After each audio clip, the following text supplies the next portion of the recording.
অনেক দিন থেকেই আমার একটা পাহাড় কেনার শখ, কিন্তু পাহাড় কে বিক্রি করে তা জানি না। যদি তার দেখা পেতাম, দামের জন্য আটকাতো না। আমার নিজস্ব একটা নদী আছে, সেটা দিয়ে দিতাম পাহাড়টার বদলে। কে না জানে পাহাড়ের চেয়ে নদীর দামই বেশি। পাহাড় স্থাণু, নদী বহমান। তবু আমি নদীর বদলে পাহাড়টাই কিনতাম, কারণ আমি ঠকতে চাই। নদীটা অবশ্য কিনেছিলাম একটা দ্বীপের বদলে।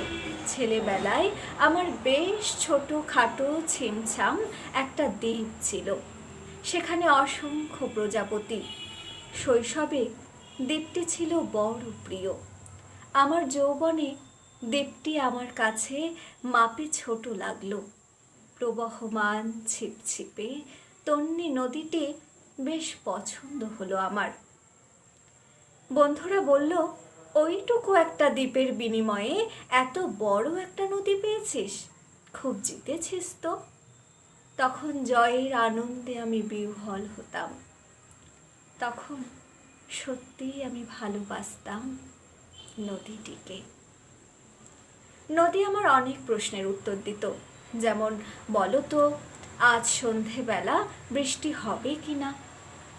সে বলতো, আজ এখানে দক্ষিণ গরম হাওয়া, শুধু একটা ছোট্ট দ্বীপে বৃষ্টি।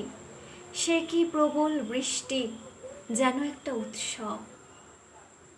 আমি সেই দ্বীপে আর যেতে পারি না। সে জানতো, সবাই জানে, শৈশবে আর ফেরা যায় না। এখন আমি একটা পাহাড় কিনতে চাই। সেই পাহাড়ের পায়ের কাছে থাকবে গহন অরণ্য। আমি সেই অরণ্য পার হয়ে যাব।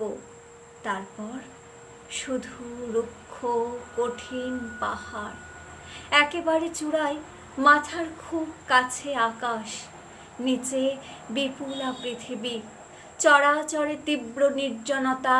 আমার কণ্ঠস্বর সেখানে কেউ শুনতে পাবে না।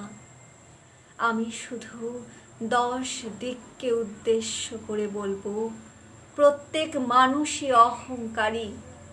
এখানে আমি একা, এখানে আমার কোনো অহংকার নেই।